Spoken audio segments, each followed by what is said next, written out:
నమస్తే welcome to 69 news నేను శ్రావ్య ముందుగా హెడ్లైన్స్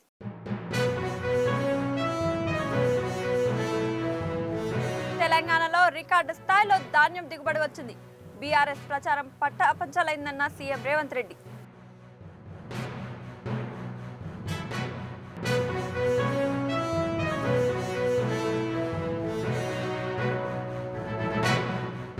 తెలంగాణ వ్యాప్తంగా ప్రారంభమైన గ్రూప్ 3 పరీక్షలు ఆలస్యంగా వచ్చిన వారిని అనుమతించని అధికారులు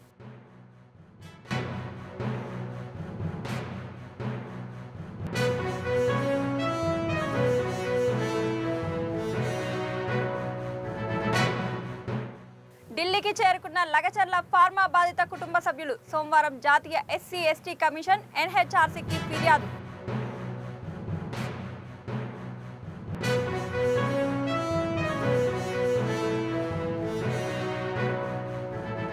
సూర్యాపేట జిల్లా టేకుమట్ల ఐకేపీ కేంద్రాన్ని సందర్శించిన మంత్రి తుమ్మల అన్ని రకాల సమగ్ర చర్యలు తీసుకోవాలని సూచన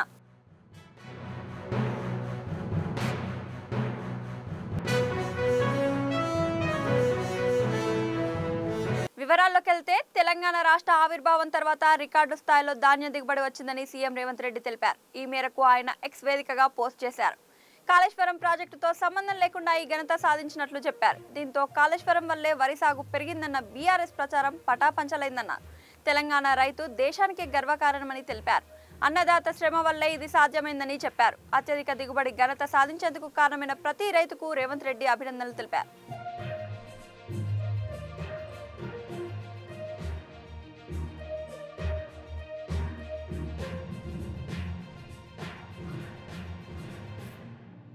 తెలంగాణ వ్యాప్తంగా గ్రూప్ 3 పరీక్షలు ప్రారంభమయ్యాయి 1365 గ్రూప్ 3 సర్వీసుల పోస్టుల భర్తీకి రాత పరీక్షలు నిర్వహించారు ఉదయం 10 గంటల నుంచి మధ్యాహ్నం 12 గంటల వరకు పేపర్ 1 పరీక్ష మధ్యాహ్నం 3 నుంచి సాయంత్రం 5:30 వరకు పేపర్ 2 జరిగింది 18న ఉదయం 10 నుంచి మధ్యాహ్నం 12:30 వరకు పేపర్ 3 పరీక్ష నిర్వహించినట్లు టీజీపీఎస్సీ తెలిపింది గ్రూప్ 3 పోస్టులకు రాష్ట్ర వ్యాప్తంగా 5,36,000 మంది అభ్యర్థులు దరఖాస్తు చేసుకున్నారు పరీక్ష ప్రారంభానికి ముందు కేంద్రాల వద్ద సందడి వాతావరణం నెలకొంది అభ్యర్థులను పరీక్ష కేంద్రాల్లోకి అనుమతించే ముందు గుర్తింపు కార్డులను తనిఖీ చేసి పంపించారు ఆలస్యంగా వచ్చిన పలువురిని అధికారులు అనుమతించలేదు కోదాడలో పరీక్ష కేంద్ర పరిశీలనకు వచ్చిన జిల్లా అడిషనల్ కలెక్టర్ను ప్రాధేయపడిన అధికారులు లోపలికి అనుమతించలేదు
లగచర్ల ఫార్మా బాధిత కుటుంబ సభ్యులు ఢిల్లీకి చేరుకున్నారు రేపు జాతీయ ఎస్సీ ఎస్టీ కమిషన్ చైర్మన్ జాతీయ మానవ హక్కుల కమిషన్ను కలిసి రాష్ట్ర ప్రభుత్వం పోలీసులపై ఫిర్యాదు చేయనున్నారు లగచర్ల కుటుంబ సభ్యులు బీఆర్ఎస్ అధినేత KCR BRS working president KTR ఆదేశాల మేరకు మాజీ మంత్రి ఎమ్మెల్సీ సత్యవతి రాథోడ్ లగచర్ల గిరిజన కుటుంబ సభ్యులతో కలిసి ఢిల్లీకి చేరుకున్నారు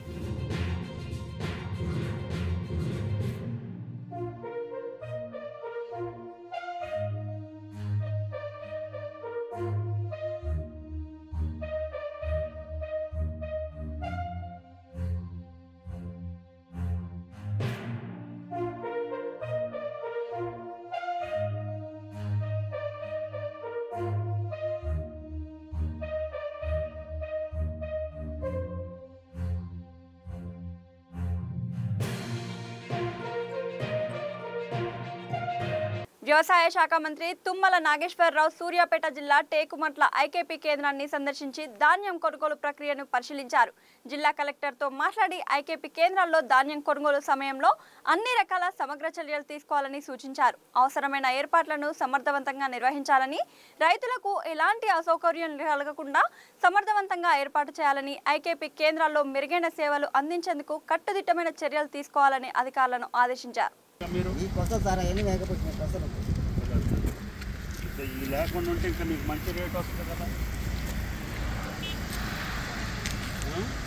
ఇంతకుముందు ఏంటంటే మనం ధాన్యం మనసుతో కొట్టేటప్పుడు తూర్పారు పోసేవాళ్ళం. మిషన్ వస్తుంది కాబట్టి తూర్పారు పోయి ఇట్లా కొద్దిగా చాటతో ఇసరాల చూసేవాడికి కొద్దిగా అందంగా కనపడింది అనుకో, మనకి రేట్ కరెక్ట్గా వస్తుంది. ఎకరానికి ఎన్ని బస్తాలు అవుతున్నాయి? లేదు సార్, 50 అయితే 60 అయితే 40 అయితే పంటను బట్టి యావరేజ్ 40 అయితే తగ్గట్లేదు కదా. తగ్గు సార్, భగవంతుడి దయ వల్ల పంట బాగానే పండి. పంట మంచిగా తర్వాత అట్లా ముప్పు పెట్టద్దు. ముప్పు పెడితే నీ భూమి చెడిపోద్దు. అవసరమైతే నీళ్లు పెట్టి కల్టివేటర్ పెట్టి దున్నాయి దుద్దేస్తే నీకు బాగా జాబ్ వస్తుంది. లేకపోతే తగలబెడితే ఏమవుతుందంటే భూమిలో ఉండే నీకు ఉపయోగపడేటటువంటి ఇది చచ్చిపోతుంది. పంటకు కావాల్సినటువంటి అన్నీ ఉప్పు పెడితే చచ్చిపోతాయి. ఉప్పు పెట్టొద్దు. బీజేపీ మూసీ నిధులలో భాగంగా ఎల్బీ నగర్ నియోజకవర్గం న్యూ మారుతి నగర్, సత్యనగర్ కాలనీలో మల్కాజ్గిరి ఎంపీ ఈటల రాజేందర్ పర్యటించారు. మూసీ బాధితులను కలిసి మూసీ పరివాహక ప్రాంతాలను పరిశీలించారు.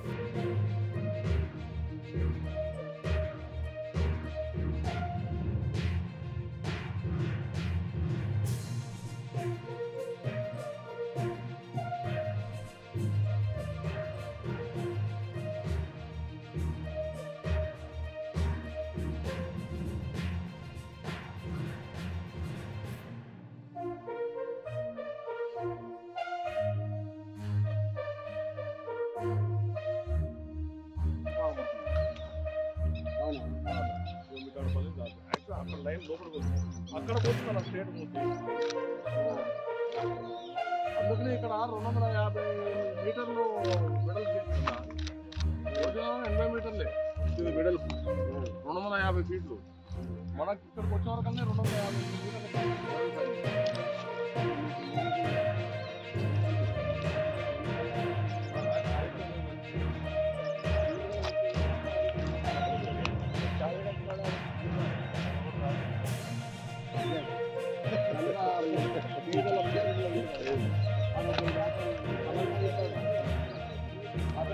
రావండి దాదాపు 50 ఫీట్లు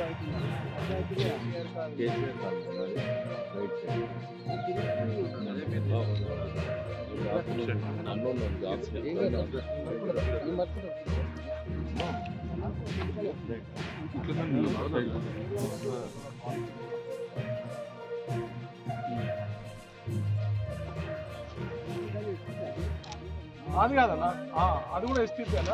ఇక్కడ ఇప్పుడు కనబడుతున్నాయి కదన్నా, అక్కడ ఈ పెంకల ఎర్రై అక్కడ దాని అవతల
నమామి గంగే మిషన్ తో గంగా నదిలో మురికి నీరును క్లీన్ చేస్తున్న బీజేపీ తెలంగాణలో మాత్రం మూసి పునర్జీవాన్ని వ్యతిరేకించడం ఏంటని మహేశ్వరం నియోజకవర్గం కాంగ్రెస్ ఇన్ఛార్జి మాజీ ఎమ్మెల్సీ కిచ్చనగారి లక్ష్మారెడ్డి ప్రశ్నించారు. తుక్కుగూడ కాంగ్రెస్ కార్యాలయంలో ఆయన మాట్లాడారు. మూసి మురికి నీరు వల్ల దోమలు విజృంభించి హైదరాబాద్ నగరంపై దాడి చేయడంతో మలేరియా, డెంగ్యూ, విషజ్వరాలతో బాధపడుతున్నారని ఆవేదన వ్యక్తం చేశారు. మూసీకి గంగానది తీసుకొచ్చి ప్రస్తుత నీరును శుభ్రపరిస్తే నల్గొండ జిల్లా వరకు తాగునీరు, వాతావరణ కాలుష్యం తగ్గుతుందన్నారు లక్ష్మారెడ్డి. ఈ మురికి కొన్ని వందల కిలోమీటర్ల దూరం ప్రవహిస్తున్న ఏరియా అంతా కూడా భూములు పొల్యూట్ అయిపోతూ ఉన్నాయి. జంతువులు తాగితే జంతువులకు కూడా ఆరోగ్యం దెబ్బతింటుంది. పంట వండితే కూడా ఆ పంటలో కూడా ఈ రసాయనాలు ఉండే ఛాన్స్ ఉంది. కనుక ఈ మూసీలని ప్రక్షాళన చేయాల్సిన అవసరం ఉంది అనేది ఆలోచన రావటము ఇది గొప్ప కార్యక్రమం. ఇది ఈ ప్రభుత్వమే కాకుండా గత ప్రభుత్వాలు కూడా ఆలోచించి వదిలేసింది. ఇప్పుడు ఈ ప్రభుత్వం దీన్ని సీరియస్గా తీసుకొని ఈ మురికిని తొలగించి మంచినీళ్లు ప్రవహించే మూసీగా మార్చాలి అనేది ప్రభుత్వ ఆలోచన. దీనికి అందరూ సహకరించవలసిందిగా నేను కోరుతున్నాను. అయితే ఆ మురికి వాసన ఆ చుట్టుపక్కల ఉన్న కిలోమీటర్ల దూరము ఆ మురికి వాసనతో అందరి ఆరోగ్యాలు చెడిపోతాయి. 2 భూగర్భ జలాలు చెడిపోయినాయి. 4 విపరీతమైన దోమలు ఇక్కడ బ్రీడ్ అయ్యి ఒక దోమల బ్రీడ్ సెంటర్గా మారిపోయి ఈ దోమలు అందరిని పట్టణమంతా స్ప్రెడ్ అయ్యి అందరి ఆరోగ్యం చెడిపోవటానికి కారకంగా మారుతా ఉంది. ఈ చికెన్ గున్యా ఒక్కొక్కటి 6 నెలల వరకు ఒకరొకరు కష్టాల పాలవుతా ఉన్నారు. ఈ దోమల వలన వచ్చే రోగాలకు అన్నిటికీ కారణము ఈ మూసి మురికే. ఈ మురికిని తొలగిస్తే ఈ దోమలు పుట్టటము కాకపోతే మనం అందరం ఆరోగ్యంగా ఉండే ఛాన్స్ ఉంది. అదేవిధంగా మూసిలో నివసిస్తున్న వాళ్ళకు కూడా వాళ్ళ ఆరోగ్యం చెడిపోతుందని వాళ్ళకి తెలియదు. వాళ్ళ ఆరోగ్యాన్ని కూడా మనం కాపాడాల్సిన అవసరం ఉంది. వాళ్ళు కూడా మన తోటి మనుషులే, మానవులే. వాళ్ళను కూడా మనం కాపాడాల్సిన అవసరం ఉంది. కనుక వాళ్లకు మెచ్చే విధంగా, ఒప్పుకునే విధంగా పరిష్కారం ఇవ్వటం జరుగుతుంది. సంగారెడ్డి జిల్లా రాయకోడ్ మండలం రాయపల్లి వద్ద గ్రామస్తులు, రైతులు ధర్నాకు దిగారు. రోడ్డు పూర్తిగా అధ్వానంగా మారడంతో పక్కనే ఉన్న పత్తి పంట దెబ్బతింటుందని రైతులు ఆందోళన చేపట్టారు. ఎన్నికల్లో ఇచ్చిన హామీల ప్రకారం రోడ్లు వేయించాలని డిమాండ్ చేశారు.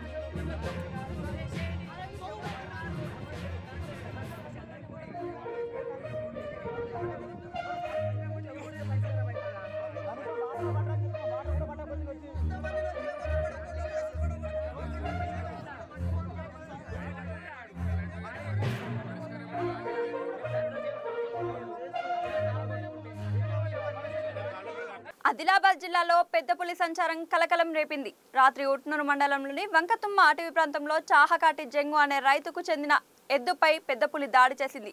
ఉట్నూరు మండలంలోని చీమానాయక్ తండా, నాగ్పూర్ సరిహద్దు ప్రాంతంలో పులి పాదముద్రలు కనిపించాయి. సమీప గ్రామ ప్రజలు, రైతులు అప్రమత్తం ఉండాలని అవగాహన కల్పిస్తున్నారు. నాన్నూర్ లేదా జైనూర్ మండలంలోకి పెద్ద పులి ప్రవేశించే అవకాశం ఉందని అధికారులు చెప్తున్నారు. అందరూ ఏంటిదంటే పత్తి చేనులకు పత్తి ఏరడానికి పోతున్నారు పబ్లిక్, కానీ 2 రోజులు మాత్రము పత్తి ఏరడానికి పోకండి. మరియు మీ యొక్క పశువులు, మేకలు ఏవైనా కానీ వదలకండి. 2 రోజులు కట్టుకొని ఇంటికాడ వాటికి మేత వేసే ప్రయత్నం చేయండి. పులి తిరుగుతున్నది.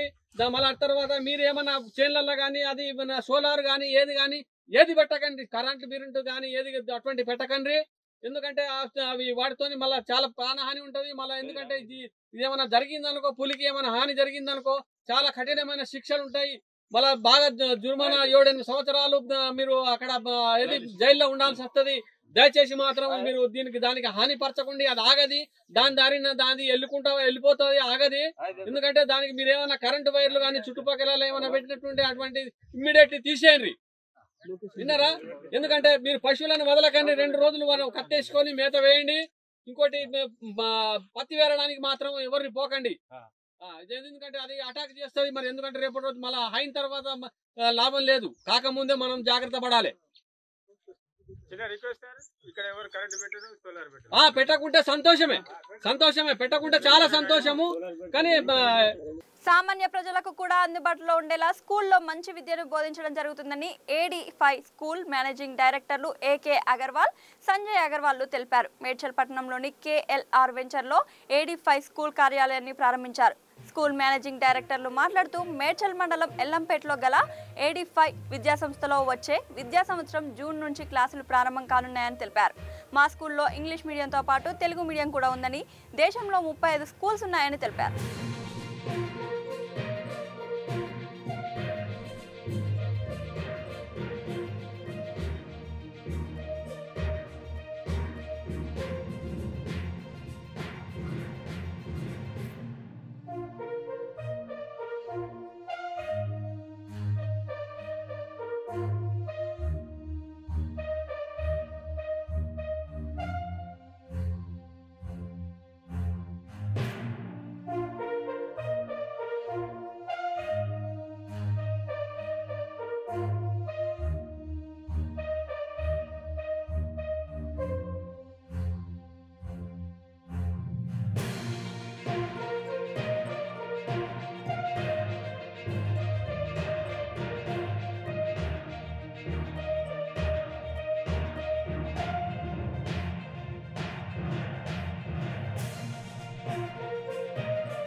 Mr. Banerjee, I'm from Kolkata. That's it. I'm Mr. Banerjee, I'm from Kolkata, and I'm absolutely enthusiastic to head AD5 School Metri. And I'm certain that, as our director also said, that it will be one of the finest schools in India. Most importantly, I feel as a principal that it will be a happy school for the children. And again, one more very, very important point is, I believe as a principal that we will develop very strong partnership with parents, because that will make it a long way for all students to have a lifelong learning. We have number of innovative programs, and of course out of that one is value education program, as well as art education program, sports education program. We also have gender sensitivity, which is extremely important for future for the students, and most importantly we will be working very strongly with careers. I believe the students' dreams, and we need to take small steps towards those dreams right from middle school, and that basically makes them all set for 11th and 12th. So I think overall, with all areas covered, with sports, with students' wellness, with students' overall growth, holistic development, I think AD5 schools will do a wonderful job, and most importantly at an affordable price. And what we offer is absolutely at an international standard, and it's just a matter of time, but I'll keep meeting a lot of parents and keep talking about this wonderful school, what we'll be delivering, and I'm sure we will do a good job. ప్రముఖ ఆధ్యాత్మిక ప్రవచనకర్త పద్మశ్రీ పురస్కార గ్రహీత బ్రహ్మశ్రీ గరికపాటి నరసింహారావు శ్రీ దుర్గా మల్లేశ్వర స్వామి అమ్మవారి ఆలయంకు విచ్చేయగా ఆలయ EO KS Ramarao ఆలయ మర్యాదలతో వారికి స్వాగతం పలికి అమ్మవారి స్వామివారి దర్శనం కల్పించారు. అనంతరం వేద పండితులు వేద ఆశీర్వచనం చేయగా ఆలయ ఈవో అమ్మవారి శేషవస్త్రం, ప్రసాదములు, చిత్రపటం అందజేశారు.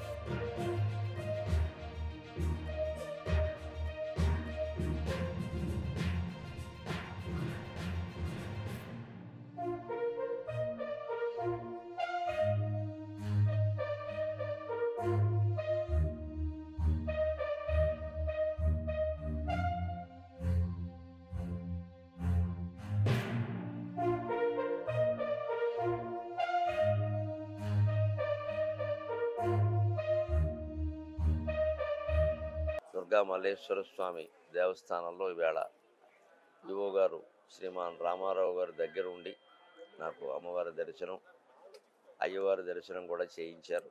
ఇక్కడికి KBN కళాశాలలో మల్లేశ్వర స్వామి దేవస్థానం వారి ఆధ్వర్యంలోనే శంకరాచార్య స్వామి రచించిన కనకదుర్గానంద లహరి స్తోత్రం మీద 2 రోజుల ప్రవచనం కోసం అదృష్టవశాత్తు ఇక్కడికి రావడం జరిగింది.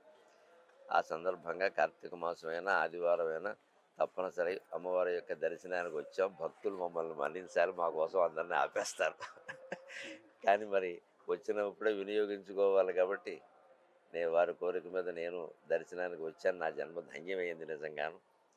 జగన్మాత యొక్క ప్రత్యేకత ఏమిటి అంటే మాత, లోకమాత ఈ రెండిటి మధ్య తేడాని గమనించండి. మాత అంటే మన తల్లి, జగన్మాత అంటే జగత్తంతటికి తల్లి.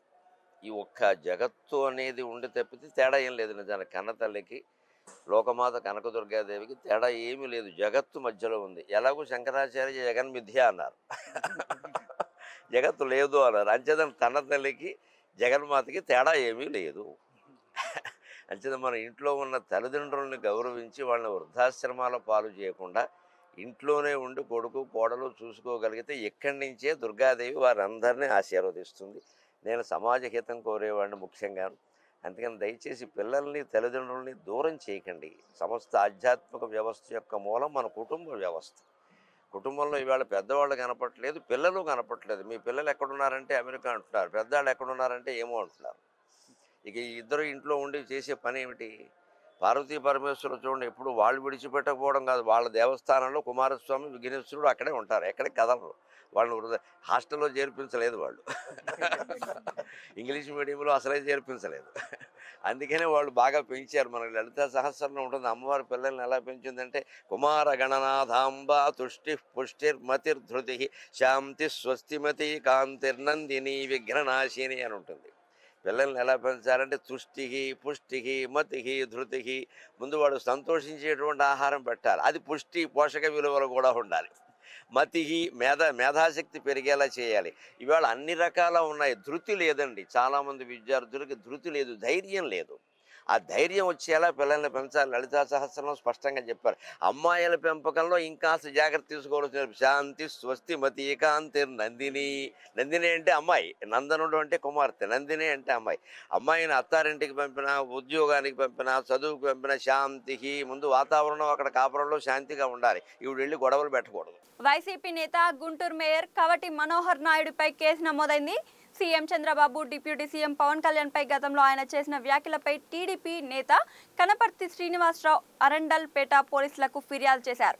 దీంతో పోలీసులు కేసు నమోదు చేశారు. గతంలో చంద్రబాబు అరెస్టు సమయంలో టీడీపీ జనసేన నేతలు గుంటూరులోని అరండల్పేట ప్రాంతంలో నిరసన కార్యక్రమం నిర్వహించారు.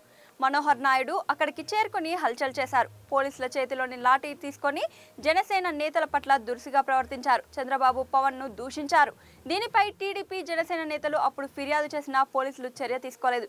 ఇటీవల టీడీపీ నేత కనపర్తి శ్రీనివాసరావు అరండల్పేట పోలీసులకు ఫిర్యాదు చేయడంతో కావటి మనోహర్ నాయుడు, పలువురు వైసీపీ నేతలపై కేసు నమోదైంది.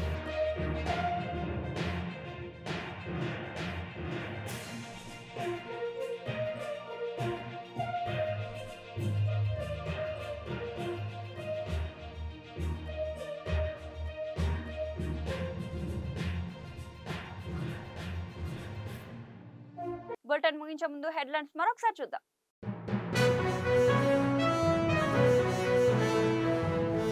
తెలంగాణలో రికార్డు స్థాయిలో ధాన్యం దిగుబడి వచ్చింది. బీఆర్ఎస్ ప్రచారం పట్టాపంచలైందన్న సీఎం రేవంత్ రెడ్డి.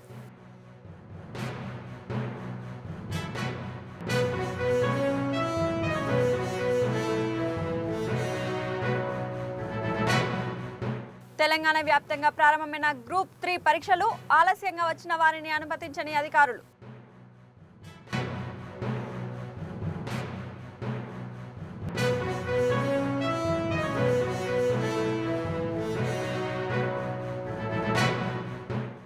ఢిల్లీకి చేరుకున్న లగచర్ల ఫార్మా బాధిత కుటుంబ సభ్యులు. సోమవారం జాతీయ SC/ST కమిషన్ NHRCకి ఫిర్యాదు.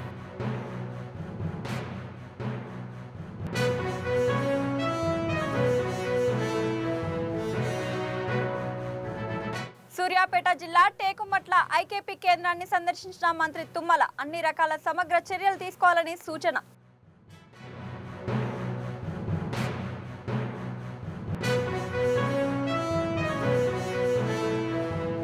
ఇది ఇవాల్టి బులెటిన్ అప్డేట్స్. చూస్తూనే ఉండండి 69 న్యూస్.